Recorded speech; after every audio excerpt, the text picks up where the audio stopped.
Wild Asia Monorail at the Bronx Zoo. Now, The Bronx good morning, River. everyone. My name is Anthony, and I'm going to be your tour guide today. This is a 20-minute ride. We're going to start it by crossing over the Bronx River. Now, this river is the only freshwater river that runs through New York City. In it are some very big fish known as carp, and many different species of turtles, as well as ducks and migrating birds.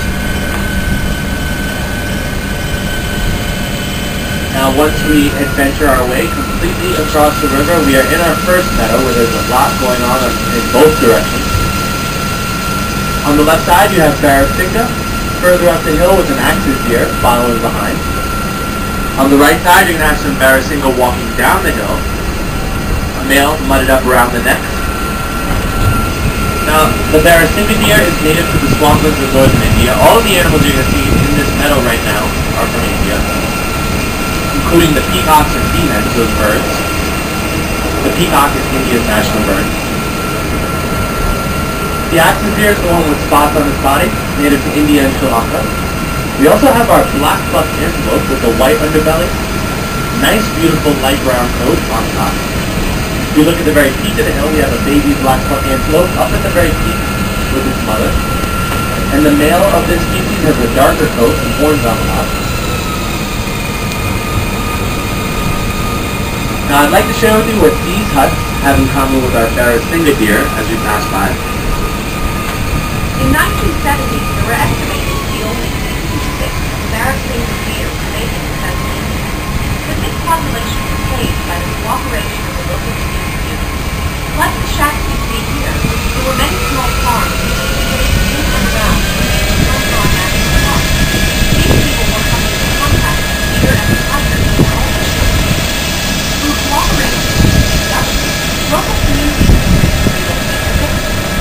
By moving, farmers still had land to farm, and the tigers and their prey got moving to the Bronx. In this very next exhibit, as we enter in, we're going to be looking for some horses inside, our Mongolian wild horses. Shabalsky's horse. Now, there's nothing just yet visible when we first enter. We're going to continue on at about this pace for a moment, see if they're at the far end of the exhibit.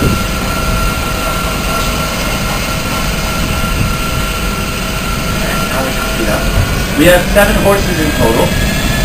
If you look towards the very far end and straight back, you're going to see one of our axis deer again, right through the fence line.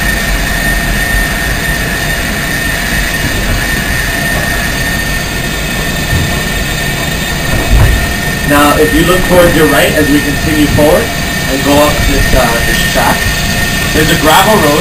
You're going to be looking at the rear ends of our Mongolian wild horses. There they are. Now, we have a baby amongst the 7 that we have here, a baby named Brianna.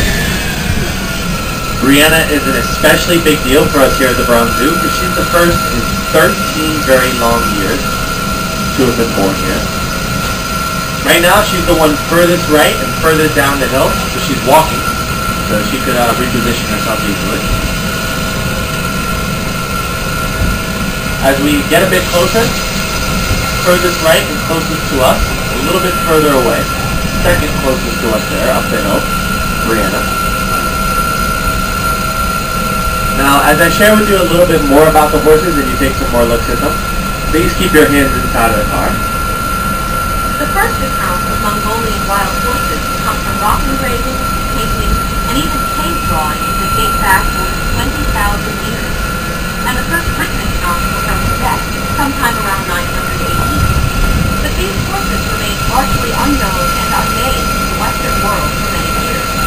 During an expedition to Central Asia in 1879, a famous Russian explorer and naturalist, Colonel Nikolai Kozlovsky, encountered the horse in Western Mongolia. Because of his discovery, this species is also known as the horse. Now, I'm excited to bring you into this new exhibit. Here we're going to have 2 different species, both herbivores, or grass and plant eaters.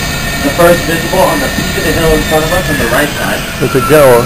These are known as the gaur, these huge animals. If you are in the back row, you may have a higher look up and over the hill. You may see little Petey walking around, second from left to right there, walking. Our largest Gower here has the darkest coat. He was named Eddie Gower by one of our keepers. He's about 6 feet tall and 2,000 pounds, 10 feet long. He's visible furthest right, second from right to left. That's Eddie Gower.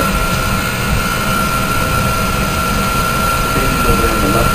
Oh, there he is, yeah. Now, as you look at the tips of the horns of Big, these strong animals, bugger. you could actually tell the males apart from the females all by yourself. The females at the tip, they point in towards one another. The males at the tip of the horns, they point right up towards the sky.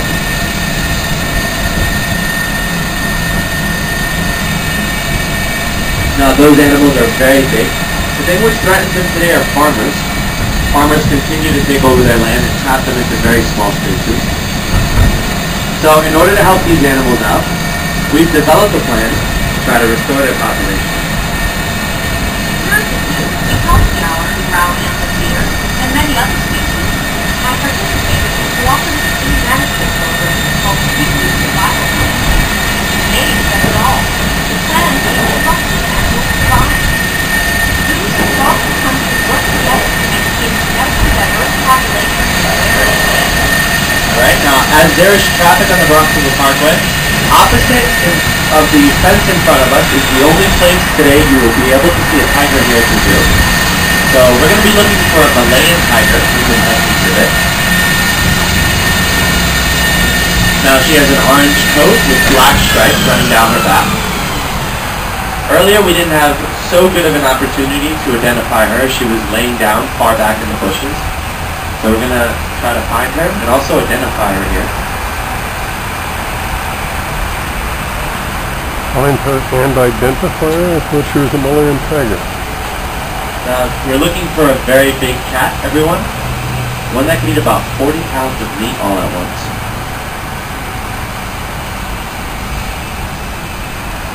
Let's slow down a little bit as we enter in. Okay. Oh, yeah. Now, sometimes she does hide very well. We're going to do our best to find her here. She normally eats small deer and medium-sized pig by getting very, very close to the animal when it least expects her presence and then pouncing on it.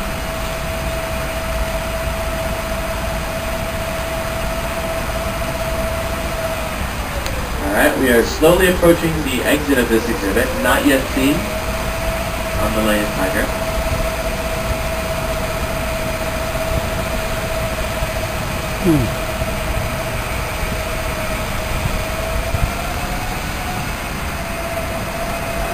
There's, a whole lot of hiding places here for her. Every so often there is that one tour in the day that we do not get to see the Malayan tiger, and I believe that's going to be this tour for us. We're going to shift right out from our 8-year-old tiger, which we unfortunately did not get a chance to